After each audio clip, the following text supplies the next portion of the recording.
बलिया संसदीय सीट के मौजूदा सांसद बीरेंद्र सिंह मस्त को भदोही रिप्लेस किए जाने की खबर के साथ ही उस सीट के लिए भाजपा के दावेदारों की फेहरिस्त में एक और बड़ा नाम जुड़ गया है।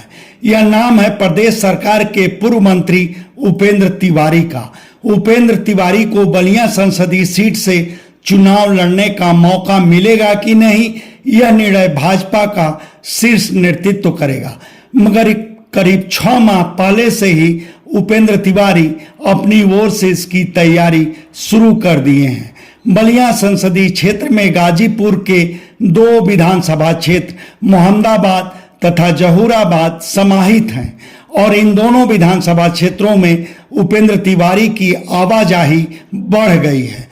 इसी 19 अगस्त को वह मोहम्मदाबाद के शेरपुर में अष्ट शहीदों की याद में आयोजित इनामी कुश्ती दंगल के उद्घाटन समारोह में वह पहुंचे थे।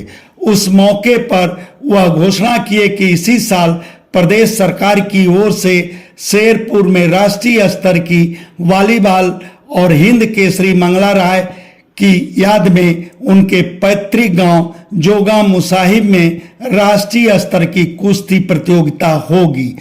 उसके पूर्व 18 अगस्त को मोहम्मदाबाद तहसील मुख्यालय पर शहीदों के लिए आयोजित श्रद्धांजलि सभा में भी उपेंद्र तिवारी पहुंचे थे।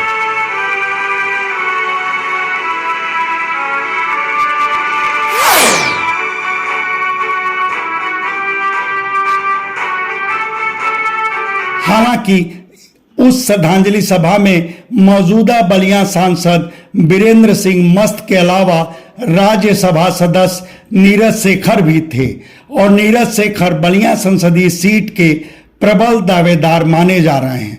अपने पिता पूर्व प्रधानमंत्री चंद्रशेखर के निधन के बाद नीरज शेखर समाजवादी पार्टी के टिकट पर 2 बार बलिया के सांसद रह भी चुके हैं। बावजूद उपेंद्र तिवारी को यकीन है कि बलिया संसदीय सीट पर उनकी दावेदारी पर भाजपा गौर करेगी। वैसे बलिया संसदीय क्षेत्र की राजनीति पर नजर रखने वालों की मानी जाए तो उपेंद्र तिवारी के लिए नीरज शेखर के बजाय बड़ा रोड़ा जम्मू कश्मीर के लेफ्टिनेंट गवर्नर मनोज सिन्हा बन सकते हैं।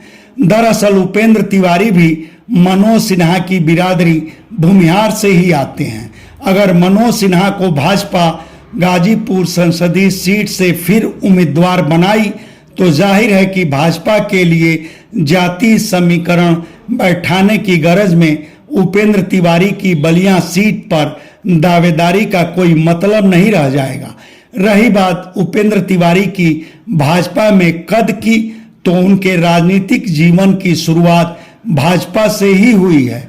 साल 1995 में वह विद्यार्थी परिषद से जुड़े और इलाहाबाद विश्वविद्यालय छात्र संघ के उपाध्यक्ष का चुनाव लड़े। फिर पहली बार भाजपा उन्हें 2002 के विधानसभा चुनाव में बलिया की कोपाचीट सीट से टिकट दी, मगर बाद में नए परिसीमन में कोपाचीट सीट फेफना सीट के रूप में तब्दील हो गई और फेफना सीट से पहली बार 2012 में उपेंद्र तिवारी विधानसभा में पहुंचे।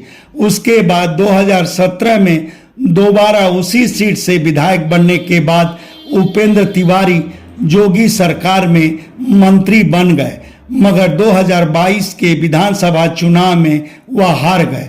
मूलतः बलिया के बांसडीह विधानसभा क्षेत्र के बहुवारा गांव के रहने वाले उपेंद्र तिवारी की छवि आम जन में जुझारू नेता के रूप में है। खैर, अब देखना है कि भाजपा उन्हें लोकसभा चुनाव लड़ने का मौका देती है या नहीं।